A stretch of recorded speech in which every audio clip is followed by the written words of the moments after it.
The Negeri Sembilan state relative location. Negeri Sembilan located in the western coast of Malay land bordering the state of Selangor in the northwest, Pahang in the north, in southern Melaka, Johor in the south and Strait of Malacca in the west. Let's talk about the major history of Negeri Sembilan. During the 15th to 16th century, Negeri Sembilan was under the rule of Malay Kingdom of Melaka until the defeat of Sultan Mahmud Shah to the Portuguese on 24 August 1511. Even though Negeri Sembilan was under Johor rule at the time, the regions or luwak are governed by the respective pengulu with the aid of lembaga and buapa. Meanwhile, the administration system from the top to bottom includes the monarch, pengulu, lembaga and buapa.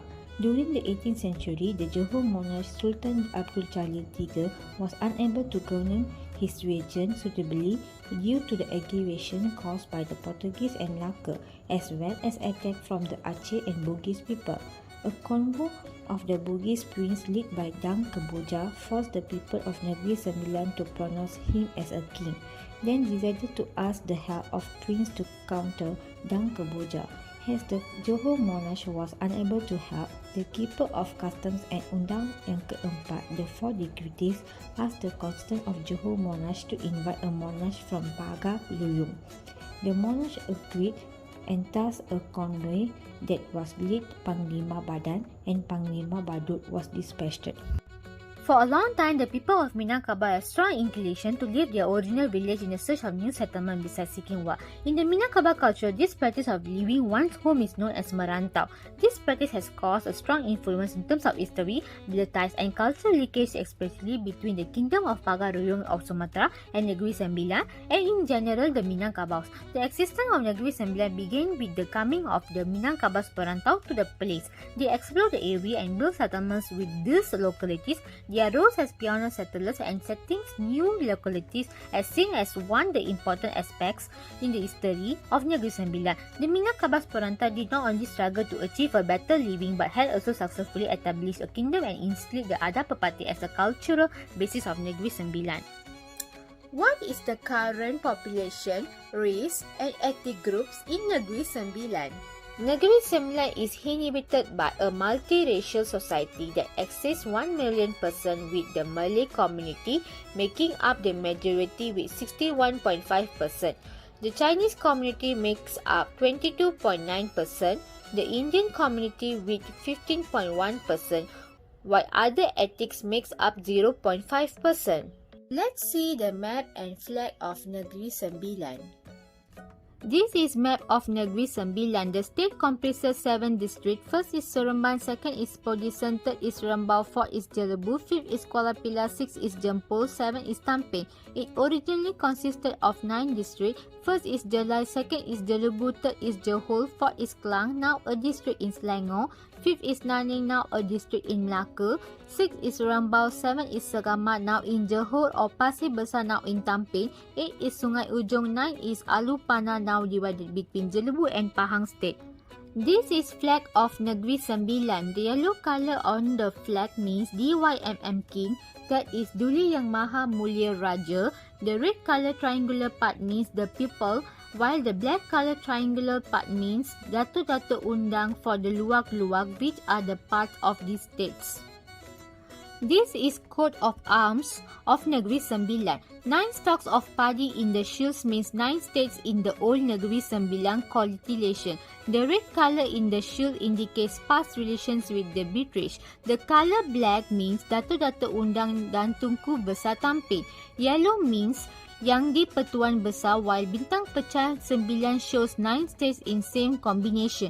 The sword and the shield on the shell give the meaning of the sign of justice, and in the middle of the coat of arms between the sword and the shield lies Tanggai Putri, a sign of greatness of the Yang di-Pertuan Besar.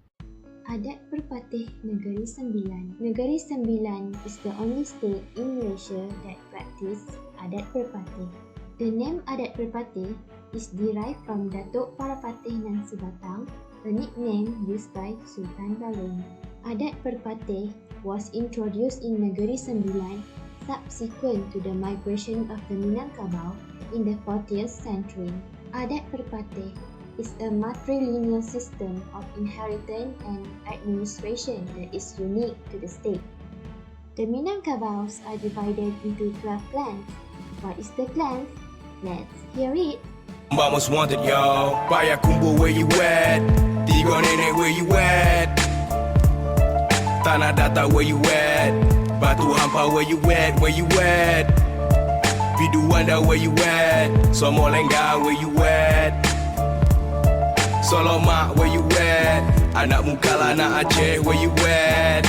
Muka, where you at? Anak Melaka, where you at? Haha, Tiga Batu. Each clan will have a woman leader known as Ibu Soko or Ibu Pusaka. In administration, Ibu Soko and anak buah entitled to elect Buapak. Buapak will appoint lembaga. Lembaga will appoint undang. Undang will appoint Yang Tuan Besar of Negeri Sembilan. While in inheritance, customary land and property on mother's side are passed down the female line. Customary land cannot be sold except for the same clan with lower value. On the other hand, men will still have rights to use, live and earn of the land. They also eligible to be appointed as Wapak, Lembaga and Undang too. Actually, customary land does not belong to the woman. It belongs to the clan, and women are the caretakers of the land and property. Negeri Sembilan people is not encouraged to marry within the same clan.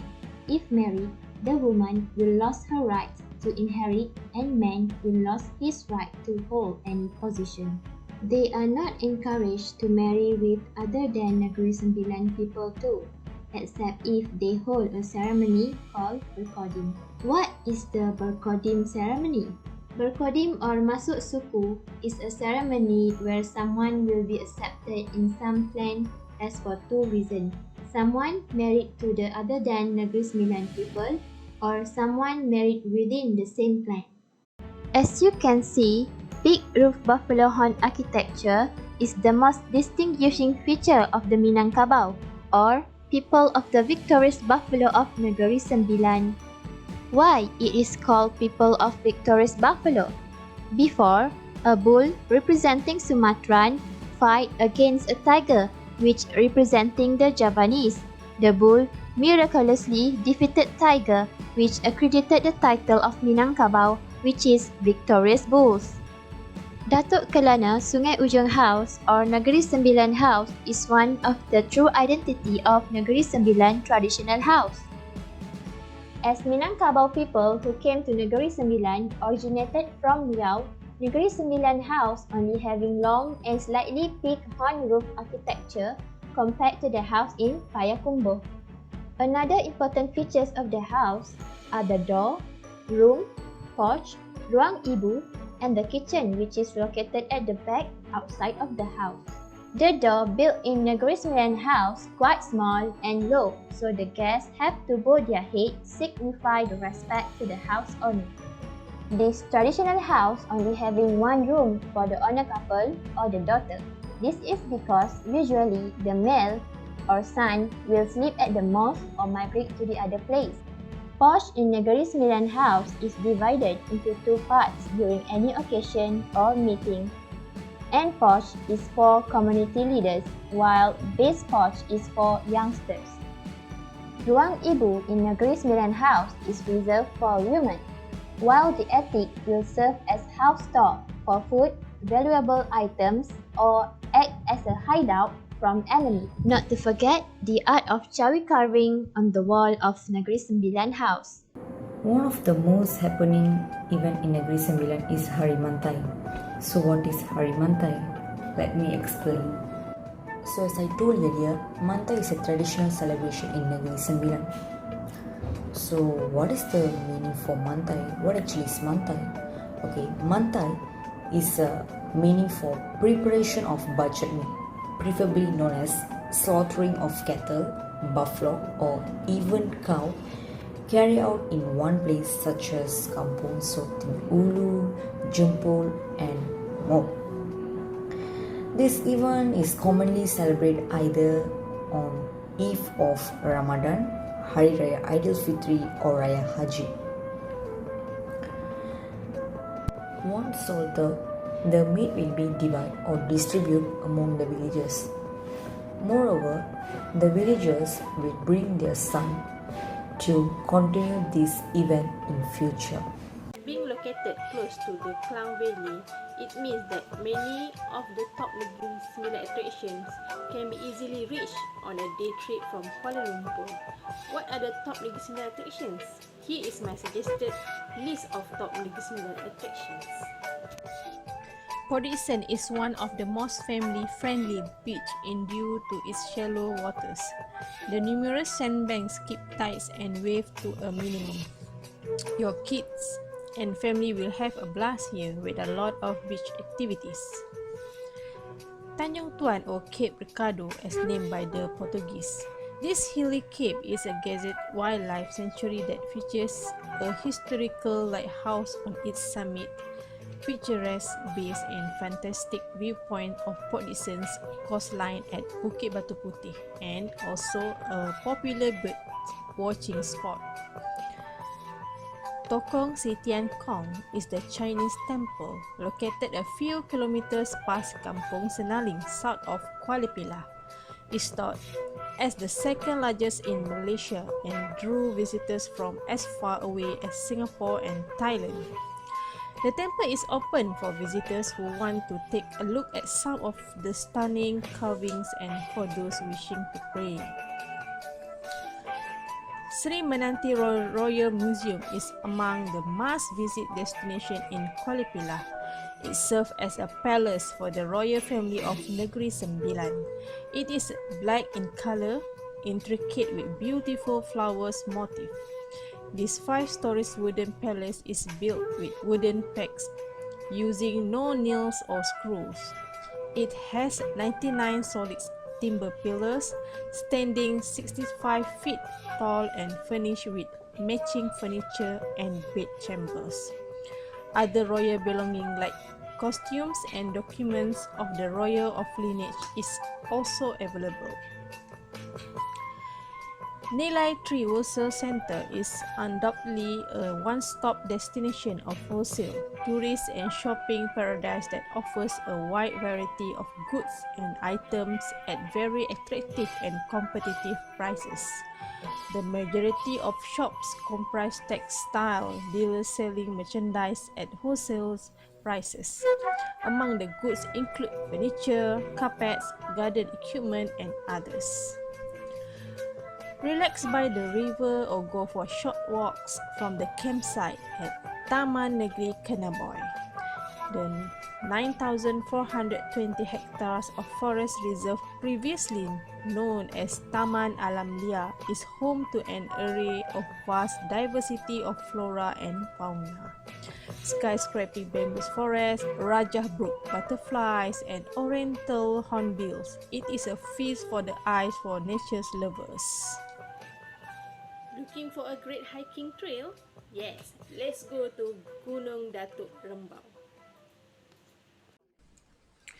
Climbing Gunung Datuk is well worth the effort. It is quite a strenuous physical effort, but at the top, once the path emerges from the thick jungle, hikers are rewarded with excellent views and a cooling breeze.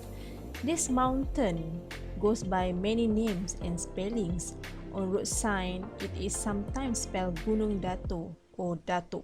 Some maps show it as Gunung Rembau or Gunung Datuk Rembau. Gunung Datuk is 884 meter high and it normally takes about 2 hours to reach the top and somewhat less coming down.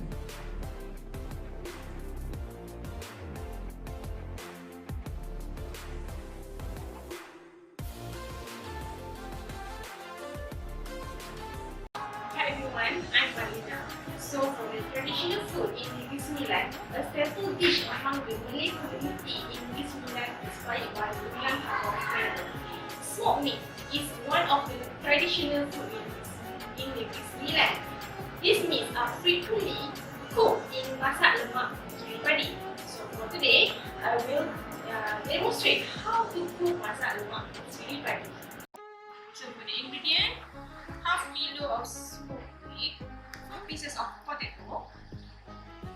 pieces of chili padi, 2 pieces of onion, 1 pieces of shallot, ½ inch blue ginger, 3 inch turmeric, and ½ inch ginger. This one for blender. So for the garnishing, 1 pieces of turmeric leaf, 2 pieces of lime leaf, 2 pieces of lemongrass, and a little bit mint leaf. Most important is 200 ml of coconut milk. Blend onion, chili, turmeric and ginger together. Pour into hot pot.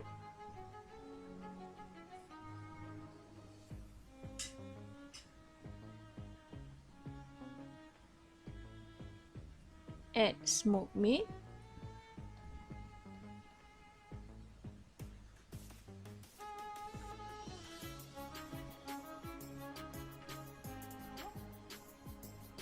Mix together.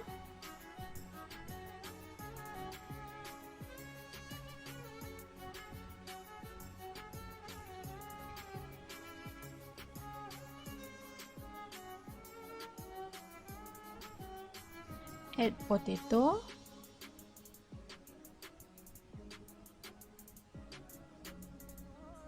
Add lemongrass and turmeric leaf.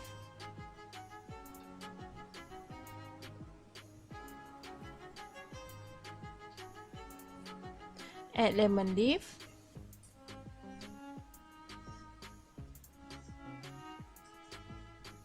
And salt.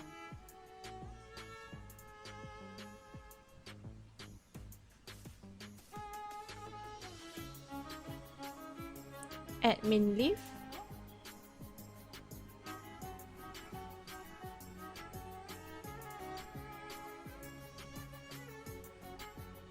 Add coconut milk.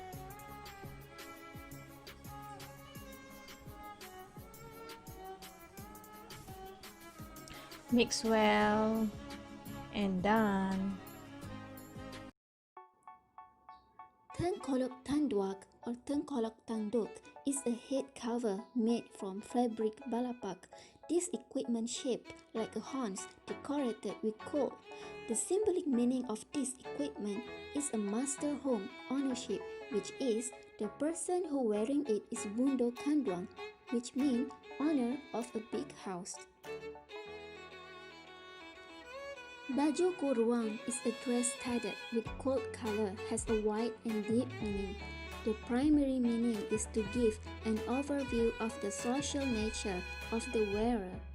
Its digit called Minsi symbolizes the spirit of democracy that is widely accepted in Minangkabau.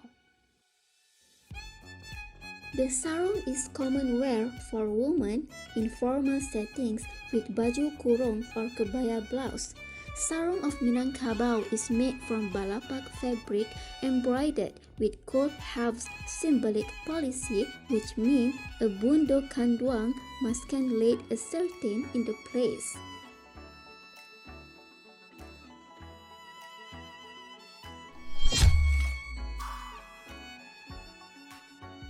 Tarian piring is originated from tari and piring, which means dance and small plate. Many believe that this dance existed from the previous 800 years and came from Sumatra Barat, or also known as Minangkabau, and it is expanded until Sriwijaya age. In this state, this dance purpose to entertain to the brides, and it is become the part of culture practiced in Negeri Sembilan. This dance is actually a movement that resembles the movement of farmers during planting, reaping, and so forth. The dance demonstrates the skill of the dancers that manage balance and to move the ceramics plate swiftly without dropping or breaking the plates.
Endang is a modern Malay dance that has the influence of Sumatra and practiced by the Minang community of Negeri Sembilan as in movements, costumes, and music. The dance movements depict the daily activity of villagers such as plucking leaves and wiping sweat from the brow. The dance often begins with dancers seated in a long line performing arms movements that slowly increases in tempo. Sometimes the dancers hold traditional tambourines and make sounds with them while dancing.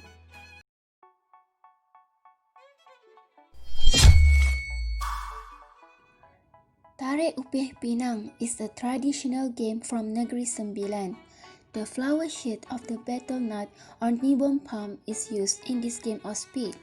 A team consists of a person seated on the upih and another person who pulls it. Whichever team that crosses the designated finishing line first is the winner.